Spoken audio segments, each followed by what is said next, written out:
Hello, everybody, and welcome back. We are going to be continuing with our group accounting series. So, this is the second installment. I don't have any picture for you, so you can't see any incoming video of me speaking, but you can still hear my voice. So, that's gonna just have to do because silly me forgot my adapter in the office. So, what I'd like to do in this video is I'm going to go through a practice question on fair value adjustments and the revaluation surplus and how these things interact when we are looking at a group situation. So let's get into this question. So it starts the 1st of Jan, X2 Hydra acquires 85% of Sagittarius. Okay, so we have Hydra and they have a subsidiary and there is an 85% shareholding. Okay, so the question goes on to say that they were acquired for 5.1 million. At that date, Sagittarius had equity that consisted of 3 million share capital and 1 million retained earnings. And we know that on consolidation, we are going to eliminate these equity balances because we are going to bring in 100% of the assets, liabilities, income, and expenses of the subsidiary. So at the acquisition date, the carrying amount of Sagittarius's land was 2.5 million, but its fair value was 2.5 million. So there was this 500,000 fair value adjustment that was not reflected in Sagittarius's books, and land is not depreciated. Okay, so let's just unpack what is going on over here. Remember that when we acquire a subsidiary, we have to recognize the fair value of the net assets. And so the fair value of the land is 2.5 million. But in Sagittarius's books, they're keeping it at the 2 million. So we have to make an adjustment at a group level for this additional 500,000. Okay, and another thing that's important to remember is that this additional adjustment is also going to give rise to deferred tax because we are changing the temporary difference at a group level. Okay, so the question then goes, or the scenario goes on to say, for 2 years following the acquisition, Sagittarius continued to carry the land at its historic cost. However, on the 31st of December, X4 Sagittarius revalued the land for the first time. So on that date, Sagittarius revalued the land and they recognized it at the new fair value of 3.2 million. So the group is using the full goodwill method. The tax rate is 30%. The revaluation model for land is in accordance with IAS 16, and the fair value of the NCI at the acquisition date was 900,000. Okay, so that of course would be important when we are calculating goodwill, because we know that if they are using the full goodwill method, then our calculation would need to bring in the fair value of the NCI at that date. The scenario also says that there were no impairments of goodwill and there were no other fair value adjustments. Now, something that is not going to come up maybe relating to the goodwill because there is an impairment, just remember that because this entity is using the full goodwill method, that would mean that if in the future the goodwill is at any point impaired, the non-controlling interest, they would share in that impairment of goodwill, because any goodwill that arises on the full goodwill method arises from both the parent and the non-controlling interest, and so they would share in that. But this question is not about that, and we will do a video on that later on. Okay, so the first part of the required asks us to calculate the fair value adjustment on acquisition and identify any deferred tax consequences. So the fair value adjustment, right, we know that the land, the question actually told us, oopsie, let's do that again. Okay, so the question told us that there is that 500,000 fair value adjustment. So we have the fair value adjustment, which is 500,000. Then there would also be a related deferred tax liability, because remember, when we are increasing the carrying amount of the land from a group perspective, that is going to increase the temporary difference because the tax base is not changing once we acquire in a group situation, and so the temporary difference is getting bigger. And that temporary difference is not subject to the paragraph 15 exemption because this is in a business combination. So we will have to calculate deferred tax on that. Okay, so The tax rate in this case is given as a 30%. And just for the purposes of this question, let's just assume that the CGT rate is also 30%. Okay, so it doesn't really, I mean, it doesn't really matter. We're not going to be using the normal tax rate. So for all intents and purposes, let's just assume that CGT is 30%. And so if the capital gains tax rate is 30%, then we're going to multiply 30% by that temporary difference over there. Now, remember why it is that we would use the capital gains tax rate, because land is presumably recovered through sale, right? So that is our IS 12 paragraph 51 capital B, which state that owner occupied land is going to be recovered through sale. And so if it is recovered through sale, we have to use a tax rate that reflects recovery through sale. So that is the capital gains tax rate. And in this question, we're going to assume that it is 30%. Okay, so if we take then the 500,000 multiplied by the 30%, that is going to give us 150,000, and that 150,000 would be the deferred tax liability, okay, that we are recognizing. So the next one says prepare the consolidation journal entry required for the land fair value adjustment. Okay, so the consolidation entry, okay, if you think about it, what we need to do is we need to increase the carrying amount of the land. So we would debit the land by 500,000. Okay. Then the next thing we need to do is we need to recognize the deferred tax liability. So we would credit deferred tax in the statement of financial position with 150,000. Okay. And that remaining balancing figure over there, the 350, that is actually going to be, effectively, it's going to go into our net assets adjustments. And so the credit there would be goodwill. Okay, now this might be something that is unusual to you, because typically when you've done this, you may have done this in sort of one composite journal entry where you're eliminating the investment, you recognize the NCI and so forth and so forth. But if we just did the journal entry on its own for the fair value adjustment of the land, this is what it would look like. And the contra account is going to be goodwill. Okay. Now, that's not to say that goodwill is that 350,000. It's not, of course, because we obviously still need to take all of the other things into account. But if we're just zoning in on that, then that is on the land adjustment, sorry, then that is what we would do. Now, as a practice for yourself, you can go and do the entire composite journal entry, right? Because you have the equity balances that you can eliminate. Okay, you can eliminate the equity balances. You can also against the, well, you would eliminate that against the investment. That over there is your investment. You would recognize your non-controlling interest at its fair value, and you already would have the net assets, right, that you are bringing on. And so your balancing figure over there would be goodwill. Okay, so yeah, that is just a little exercise for you to go and do on your own. Okay, now the third question says determine the revaluation surplus to be recognized in 20x4 from the group's perspective, and prepare the consolidation adjustments, including the deferred tax. Okay, so when we think about the revaluation surplus, or when we're just thinking about consolidation, okay, remember the principles. Okay, so when we consolidate, okay, in our starting point, what do we have? We have 100% of the parent plus 100% of the subsidiary. Okay, so just think about what is currently sitting in our starting point as it relates to S. So S has recognized a revaluation gain so it is the difference between the 3.2 million minus the 2 million, which it was sitting at in their books because they did not revalue at acquisition. So that would be 1.2 million.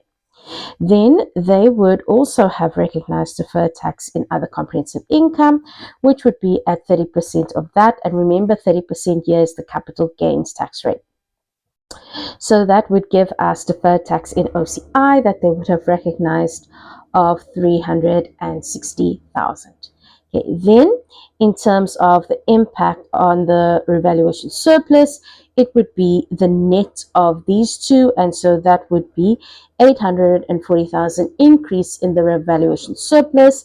And in our starting point, we have the land that is sitting there at 3.2 million. Okay, now if we think about what is it that we want in our endpoint, right? So in our endpoint, our revaluation gain is essentially overstated because from a group's perspective, the carrying amount of the land is actually 2.5 million. So from the group's perspective, what we want our revaluation gain to be is 700,000. And so related to that, then 30% on that 700,000 for the deferred tax should be 210,000 for the deferred tax. Okay, then our revaluation surplus would be the net effect of that, which should be 490,000. And then as it relates to the land in the end point, we also want it at 3.2 million. So in terms of our pro forma journal entries, we're going to need a pro forma journal entry that adjusts the revaluation gain, the deferred tax in OCI, and the revaluation surplus, but the land can remain as it is because it is in the starting point what it needs to be in the end point, which is the fair value of 3.2 million. Okay, so if we then think about what are the pro forma journal entries that we are going to have to process. So first, let's take a go at the revaluation gain. Okay, so if you think about the revaluation gain, okay, we have over credited the revaluation gain. So we would, we're going to debit then our revaluation gain, okay, in other comprehensive income with a difference between the 700 and the 1.2 million. So that is 500,000 over there. Now, what do we credit that against? So if you think about the first consolidation entry we did when we recognized the land at that 500,000 over there at acquisition, that 500,000 now, what that's doing is it's taking the starting point of the land, which is 3.2 million, and we're adding 500,000 to that, which is putting the land at 3.7 million. But that's not correct because the land should be at 3.2 million. So now we actually need to go and credit that against the land because the land currently, because of that pro forma journal entry, is overstated. So we go and credit the land.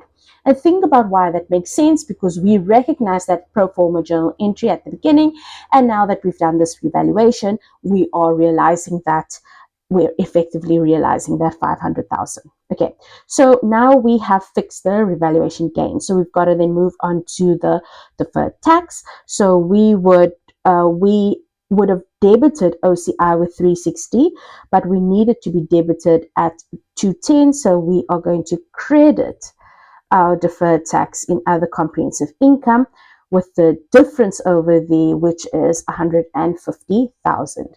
Now, another way to think about this is that this revaluation surplus, the revaluation gain, what this is doing there, it is decreasing our total comprehensive income. And so if we have less total comprehensive income, we expect that we would pay less tax. And so we know we have to credit our tax in order to get our tax in OCI down. Okay, so what are we going to debit against that? Well, if you think about it, in the starting point, what do we have? We would have a deferred tax liability, which is calculated on that carrying amount of 3.2 million over there, which is correct. Okay, because that is the carrying amount from a group perspective.